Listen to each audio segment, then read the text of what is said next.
Welcome to the Cyber Business Podcast, where we feature top founders and entrepreneurs and share their inspiring stories. Now, let's get started with the show.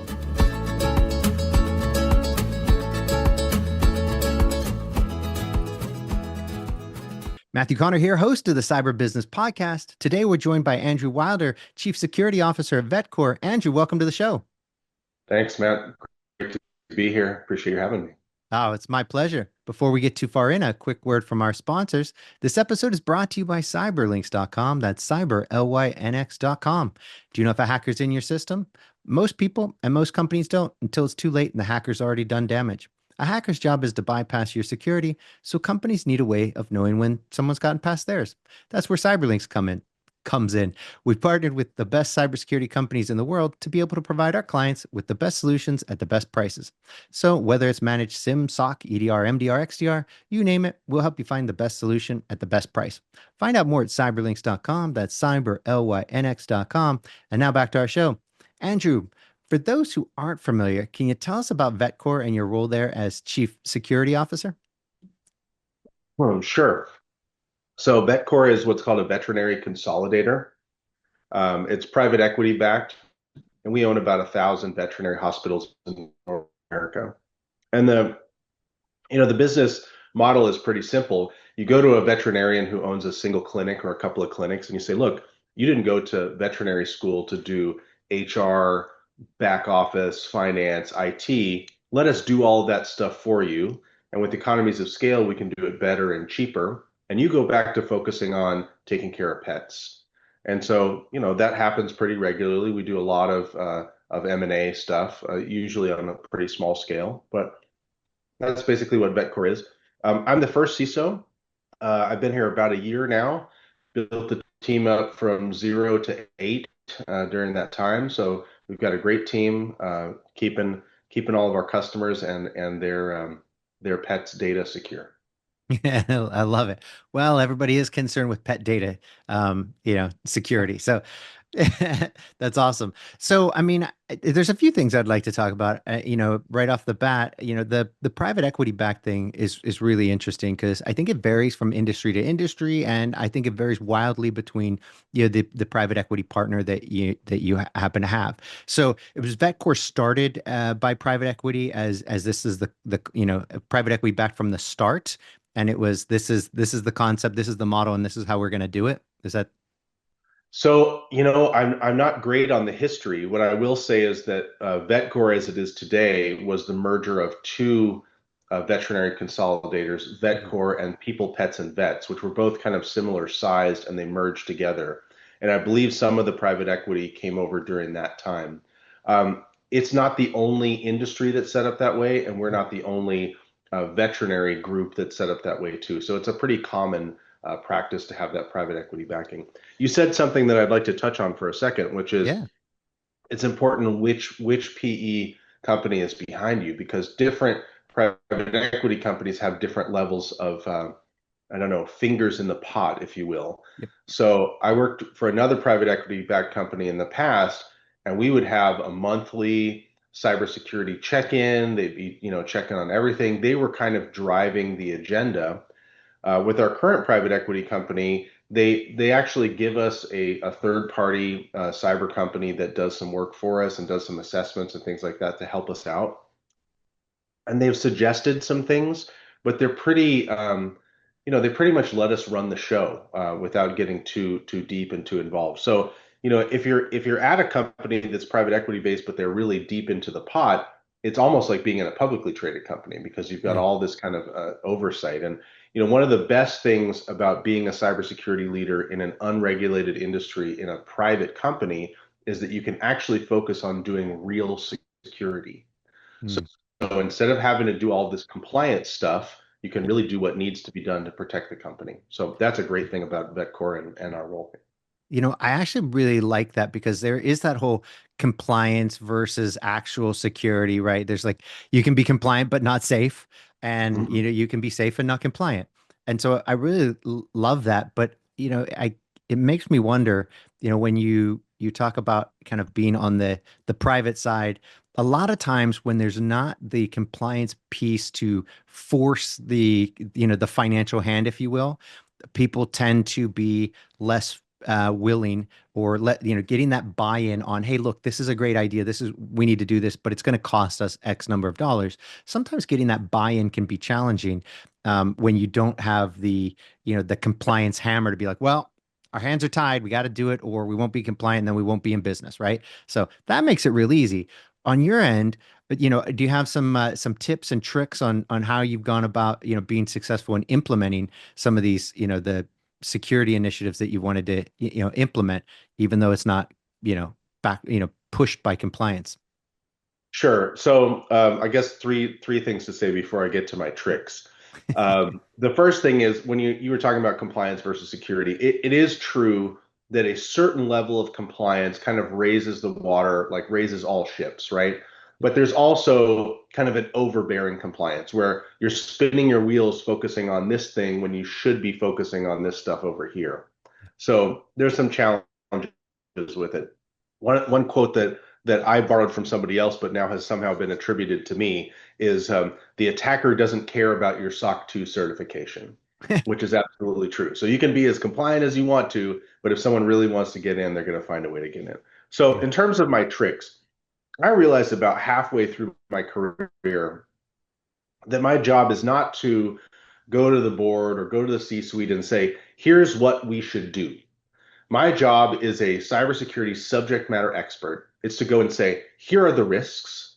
Here are the things we can do to address those risks. What is your risk appetite? What level of control do you want to implement? And then I go and implement the level of control that they want. So that's what I've done here. That's what I've done in a number of other organizations, is just really say, here's the risks. Here's the different controls that we can do. Let me know what you want to do. And they I set like their that. risk appetite level and we implement that. Actually, I really like that. I mean, it makes a lot of sense versus I think a lot of times, on the when you get on the end of the tech side of security and IT, we tend to be, hey, this is cool. We need to do this. This is great. Okay, cool. Calm down, Matt. Yeah. That we don't really have the budget for that. Oh man, right? So versus the, hey, here's the risk. Here are some of the options. What's your appetite for this risk? What do you want to do? Right? Giving them the Yeah. choice. I mean, Well, I feel like I have to be that person to my team all the time because they're very excited about new tools and new modules coming out for tools that we already have. But when you've been doing it for 25 years or so, you kind of realize, hey, let's calm down, let's do the things that we need to do. Once we've done those things, then we can look at what other cool tools are out there and see what we want to do. So it's a lot yeah, of fun. yeah, no doubt. I mean, it's really because there are a lot of cool tools, especially now, with AI. There's so many cool things happening. I mean, it, I think it's pretty obvious, and I think it will be this way for the forever, is that now we get more technology, more tools, more everything than ever before. And so kind of pacing yourself and being able to even sift through them all and decide, I think is part of the challenge, right? Where is the technology going? What's a good, solution? What should we be doing? And I think a lot of people, whether you want to say it's err on the side of, or they just tend to they think that if I just go with the market leader, then I will be safe, right? The whole nobody's ever been fired for buying Cisco, kind of thinking, right? So if I'm just buying a market leader, if something bad happens, I can be like, well, I got you the best in The the best. in the best. So what's your take on this? Because I know it's a little different in So some cases. again, going back 10 years ago, if I think about when I was shopping for a solution, what I would do is I would go to the Magic Quadrant. I would look at those three companies that were in the top. I would call all of them. I would set up demos and quotes and all that stuff. Now what I do is I go to the CISO community and I say, hey, here's what I'm looking for. Who do you like? Which vendors do you like to work with? Which is helping you? And so that's so much more real than the kind of pay to play of these different vendors that are saying, oh, these people are positioned the best. And what that's allowed me to do is really bring innovation into my team. So we do design partnerships and POCs and stuff with early stage startups who are on the cutting edge of cybersecurity. Nowhere else could I hire a team of like the best 10 or 20 developers in cybersecurity to build a solution to my problem. My team gets to work with them, and then in the end, once those things are done, that tool can be used by anybody else in the community. So it's kind of a triple win situation to bring that innovation in. The course that I teach at Washington University in our executive cyber program is on data-driven defense. And data-driven defense means your own threat intel is much more powerful than any threat intel that you can buy. So what happens very regularly in most organizations is you have an incident, you do the investigation, you close the incident, and you move on doing all the projects and stuff that you need to do. When you have an incident, that is gold, right? You've heard the phrase of like never let a good, crisis go to waste. Yeah. You look at all of the parameters that were used, all of the attack vectors that were used in that incident, and you make sure that all of the stuff that you're doing focuses on closing those holes and not going to worry about your compliance project that you have or AD cleanup or whatever it is that you're doing. Go focus on that stuff, because a lot of things will show that a very high percentage, I'm not going to give a percentage because I don't want to be misquoted, but a very high percentage of incidents will follow the same trajectory as a previous one, because attackers are like, hey, it worked on them before, I'm going to follow the same stuff. And maybe they'll pivot or change a little bit, but if you can correct the issues that you have in those major incidents, that will really set you apart from everybody else. Yep. No, totally agree. I think it's pretty. It's got to be a very, very high number. I mean, once they do get in a certain way, they're going to keep trying because they're like, hey, that was successful. Even if it was only partially successful, they got in to some degree. Even if you thwarted their whatever ultimately they were trying to do, they got in. Now they're like, oh, well, let me try another way because the entry is still there. I can still walk through that door and then try another path. Oh, you caught me when I went left. Let me go right. Okay, cool. So no, totally agree. And I can't help but wonder. So when you go and you do you go to some startup and you want to do this, the design partnership as you called it. Um, how do you? I'm assuming. How do you even find them? How do you get to how's that process go? Because I think for most companies, if you're not a major player, and obviously you guys are, fairly, good size and you've got, plenty of backing, but for most people, if they wanted to get into something like that, how do you even go about it? So a lot of it, similarly to how I pick companies, is through referrals. So other CISOs will say, "Hey, I'm working with this organization. They're really cool. You want to check them out." There's a number of different groups that you can join that will help you find companies that are looking for design partners. So if you're interested in that innovation, one CISO that I really respect has at least 50% of his stack is all startups. So Wow. that saves him a bunch of money. It helps his team do innovative stuff. He's got a great stack that's doing all kinds of cool things that other people can't really imagine. And he's also paying way less for it than everybody else is. So I will say, once you develop a reputation as someone who is interested in working in this innovation space, then the companies will start to find you because they'll say, hey, I know that you're a CISO who does this innovation. I have a new idea for you. Are you interested in this? That's awesome. Can you tell us about some of your current or past innovation partnerships? Sure. So one is with a company called Savvy, where we've done both a design partnership and now doing a POC. If you remember, maybe 20 years or so ago, when you go in Microsoft Word, there was a little guy that came up called Clippy. Everybody loves Clippy. Everybody loves Clippy. So Savvy is kind of like Clippy for your web browser. Hmm. So if you're doing something that you shouldn't in your web browser, like you're about to enter your corporate credentials into a bad website, it'll pop up and say, hey, I don't think you should do that. It can do all kinds of other things like redirects. It'll tell you, every piece of AI software that people are using in your organization. It helps with levers access. There's a lot of other great telemetry you can get from it. Cool. Another one is in stealth mode. So I don't think I can say their name, but they're doing agentic AI. So we just come with a use case. We say, hey, we want to do, third-party account access reviews. This is a very manual task that nobody wants to work on. They'll build us an agent to do it, and they'll go through and they'll extract the data and they'll do all the follow-ups, and then they'll come back and say, hey, these accounts should be disabled or deleted, and these are okay to extend for another 30 or 90 days or whatever. So there's a lot of them. Those are just a couple off the top of my head.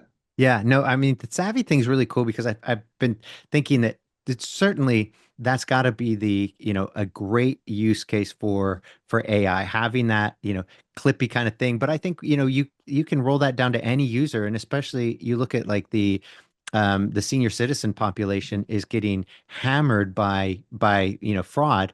And wouldn't it be great if on their phone, on their desktop, they had a little clippy that's like, oh, hey, um, even if it's listening to the conversation, it's like, you know what, this guy's clearly, a fraud. This is a scam. Matt, hang up. Oh, okay, cool. Or, look, and I get it. Like with email, there's so much email that goes through the system every minute of the day that you can't use AI to scan it all. I think we'd melt the planet, right? It would just be like Mhm. too much, and we've melted down. That's how we ended humanity. But if you bring that to the desktop, and it's now looking at your email comes in, and you have AI look at it and be like, oh, hey, um, I know this looks like a legitimate, email, but it's not, and here's why. Oh, hey, great. And I can't, so I think that whole savvy thing is fantastic. I think that's the future to kind of combat some of this fraud and the cyber crime is just bringing AI to the desktop because, most end users, no matter how much we try to train them, they they're still humans Yep. who are not techs, and they focus on whatever their job is. They want to do their job. That's what they're paid to do. But then they also have to interact with this technology bit that they're not, some of them aren't that great at. Some of them are pretty good at. You get varying shades. And so how do you level that play? How do you, kind of arm your entire user base and give them, an ability to fight this stuff. And I think it comes down to things like Savvy, where they've got that agent on their side right there in real time, being like, I like the whole Clippy analogy. That's Yeah. fantastic. We need a They, modern they Clippy. might they might not like that I compare them to Clippy all the time, but it's true, and people remember who it is. Hmm. Um, you hit the nail on the head where you said we need to use AI to combat attackers using AI, right? Because we're only going to be able to scale as much as they are. Uh, Great stuff. So what else? What else should we talk about today, Matthew? So actually, I want to hit on your there's a couple things. Like I love the fact that I think we've had maybe, I don't know, 100 IT professionals on the show, and none of them have had the same kind of background, the same origin story. I like to call it origin story because I think we're all tech superheroes, right? So if you could walk us through yours, because I think yours is also, kind of unique. You don't often have, somebody teaching it at Wash. We haven't had anybody teaching at Wash U on the show. So if you could kind of take us through your origin story, what got you into technology, into security, and then, how did it go? How'd you go from zero to hero, if you will? Yeah. So the first thing I'm going to do is apologize to your listeners who've watched me on any other podcast ever because you've heard my origin story, if you will. I don't know that anyone's ever called it that before. So it's the first job that I had out of school was at a paper company, not unlike Dunder Mifflin from The Office. And Nice. my job was customer service rep.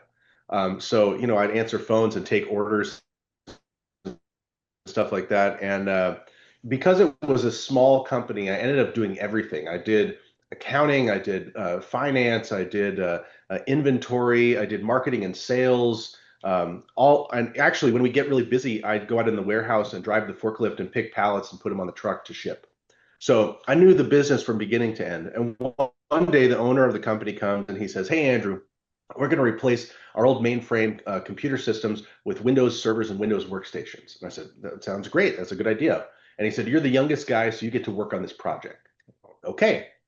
So the next like 3 months, I'm working nights and weekends. I'm doing all this data conversion by hand.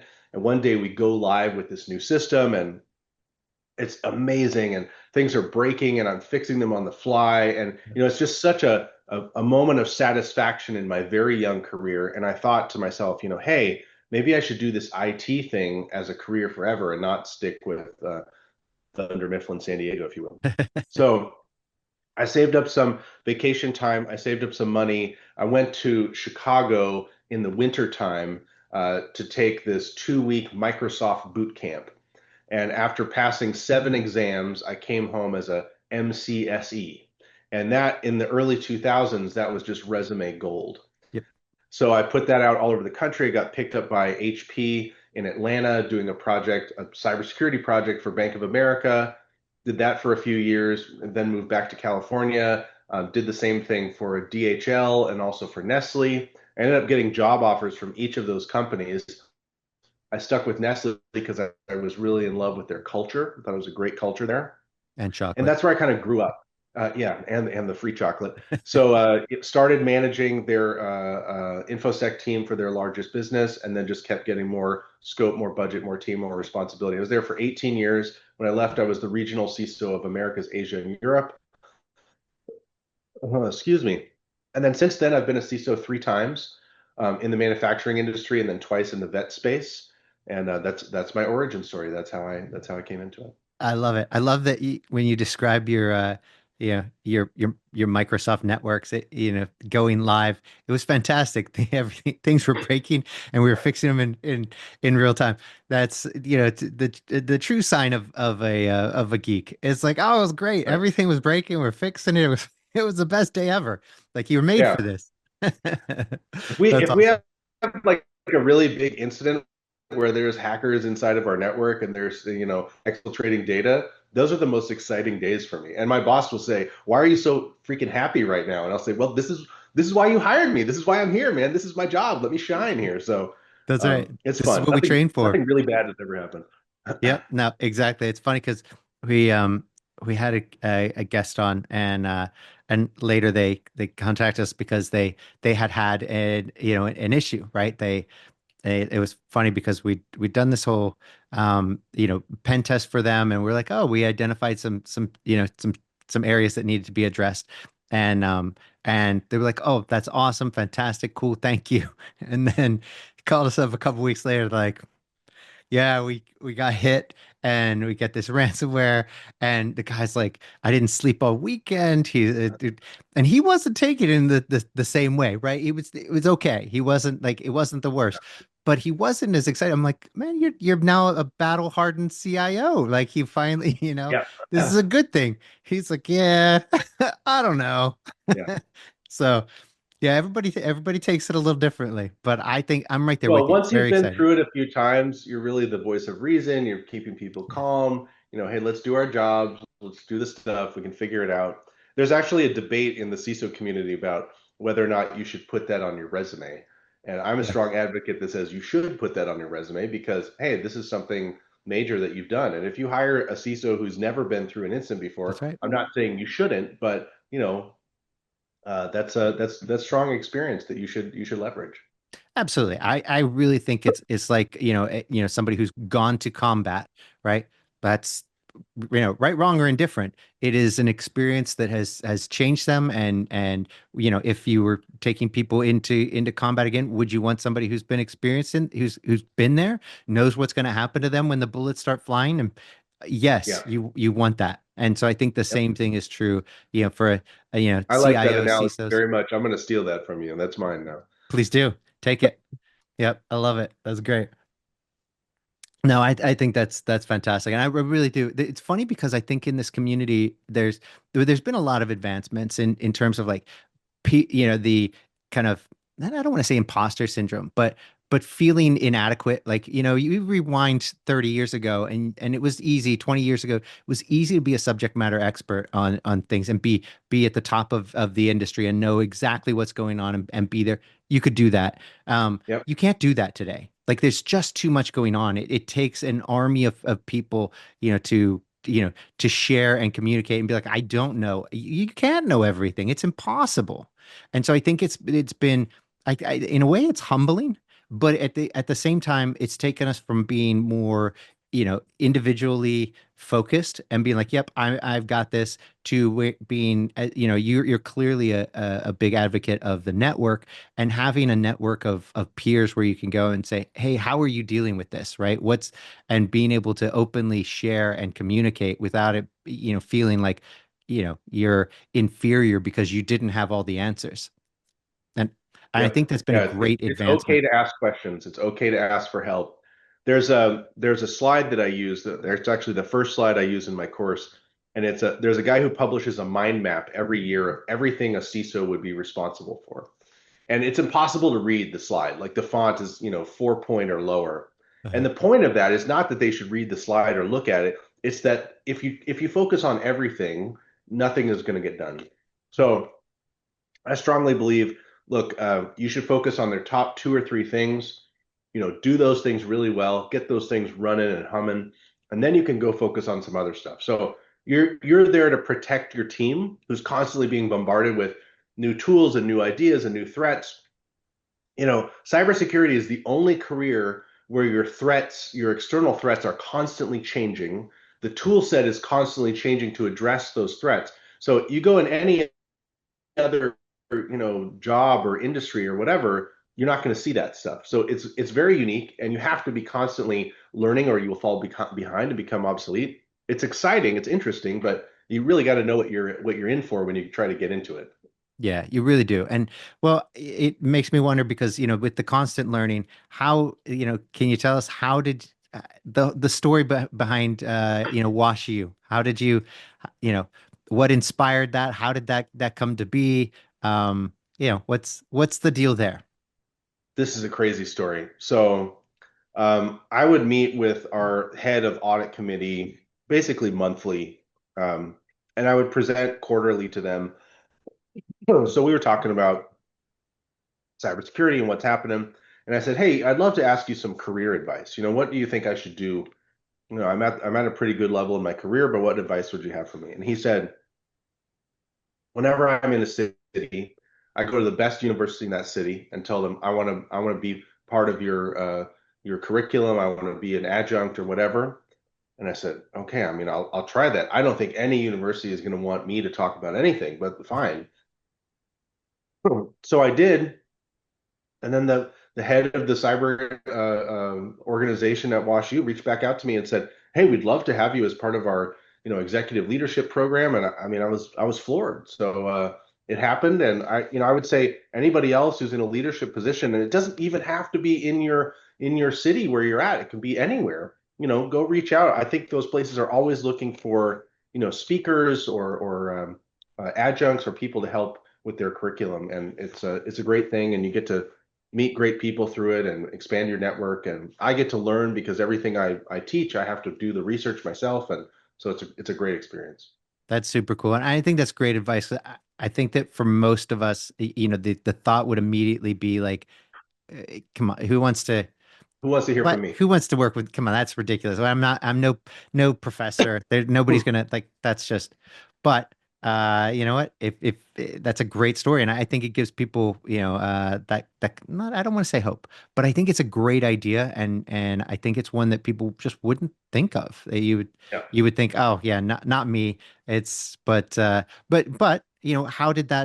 that played out now for you? What's the result been? Well, it's great. It's good in the community. I've been able to help influence some leaders who are going through, the course that we teach is for CIOs who want to learn more about cyber, existing CISOs who want to kind of expand their knowledge, and then kind of that CISO minus one level, directors and VPs Hmm. who are ready to go up. So it's great to see those people kind of learn and expand and grow. And the greatest satisfaction of my entire career is watching people that I have mentored and taught to learn and grow and go into greater and greater things. So that's Yeah. that's another avenue of that for me, and it's really wonderful. And then just imagine, I mean, I could only imagine what an amazing impact that's had on your network of CISOs, right? And CIO. So I mean, I talk about building a network. It's one Hmm. thing to go to trade shows and whatnot and meet some people there, but now you're working with them, through a course. And Yep. I mean, how many hundreds, has it been now that you've now connected with on a, not just a superficial level, right? Where it's just like, oh, you met them at a show and yeah, they were cool. We hit it off. We talk every now and then, but now it's you're really connecting much deeper and building an actual relationship. Yep. Yeah, it's Yeah, great. that's fantastic. Well, Andrew, I cannot thank you enough for coming on the show today. This has been fantastic. But before we go, can you tell everybody where they can find out more about you and more about Vetcor? Sure. So I'm on LinkedIn. You can find me on LinkedIn, Andrew Wilder. pretty sure I'm the first one that'll show up for you. And then Vetcor, you can check us out on vetcor.com. We're always hiring for veterinary technicians and vets. So if you know anybody in the vet industry, happy to work with them too. But look forward to it. Thanks, Matt. Fantastic. Thanks. Until next time.